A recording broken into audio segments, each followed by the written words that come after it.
Welcome. This is Edmonton Real Estate Today. I'm your host, LeRoy Warden. And today I have with me Scott King and Ed Joseph of Indeed Financial. Scott and Ed, welcome. Thank you, Leroy. All right. Whether we're a couple or even if I'm single, just having that outside guidance from someone to hear what either each partner is saying, or also to hear or to share my own thoughts with them and where I want to go. So what would be the benefits of me bringing that third party as a coach or as someone helping me through my financial stress or my financial planning and so on? Yeah. Well, Leroy, you nailed it up front. First thing is communication. If there's a couple, even if it's with yourself, right? We have many conversations with ourselves. An outside perspective in those conversations could be a healthy thing.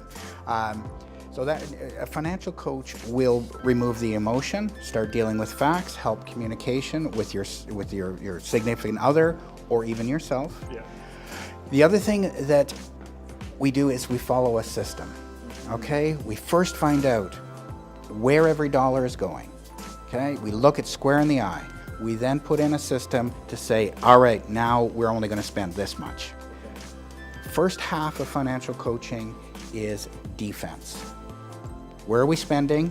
How do we put some guidelines in place to stop getting out of control? Then, how do we protect ourselves when bad things happen? Money Magazine says that 80% of us every 10 years will have a significant financial setback that we weren't expecting. Now, you and I and Ed have been around to know that, yeah, there's truth in that. And if you haven't had one for the first decade, get ready, it'll come, okay? It does rain. Right. So with that, we also, as far as financial coaching, is making sure that we prepare for bad things to happen, which starts with first a mini emergency fund if we are carrying consumer debt, then a fully funded emergency fund, and what we call honest, well thought through, brokered insurance solutions. And how does that fit into financial coaching? It's education, it's empowerment, it's making sure you know what you have, why you have it, and is it serving you today versus when you got this insurance policy when you were 22. Right. All right, things change. So that's part of it. We get all the defense in order. Now we can shift to the fun stuff, which is offense. Okay. That boils down to a financial plan. There's a proverb that says, without vision, the people perish.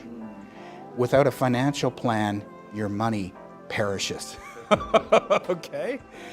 Now, with that, it begins to answer some questions. Should I choose the tax-free savings route? Should I choose the registered retirement savings plan?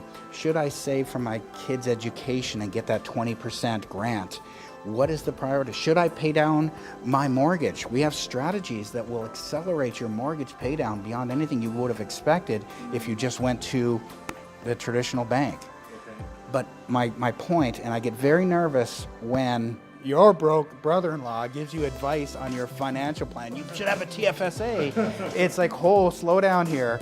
You don't know the whole picture. So financial coaching, once we get good habits in place, then it transitions into a vision for what is possible and a strategy that will then speak to your future hopes and dreams. What will be the tax consequences on the cottage?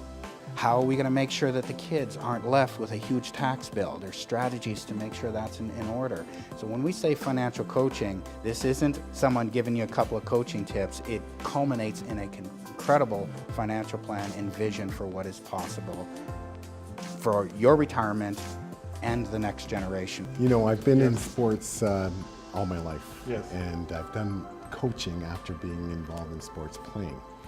And what coaching was enabled me to do, and I have a degree in a coaching degree, but what enabled me to do when I coached teams was really help them and find out what it took to bring the best out of them, to help each player on my team reach their goals and become the best player that they could be. They can be, right. In the financial world, I got into the financial world, and you didn't really oftentimes many advisors don't really take a hard look at the person that they're dealing with. You take a hard look at the situation and you come out with strategies to fix it. With financial coaching, what we're able to do is take the time to not only look at your situation, but look at you, the person, and then help you to come to where you want to be, where you want to go to. It's really about taking that time and taking the time to teach, spending that time with you and finding exactly what is suitable for you to get you where you want to go.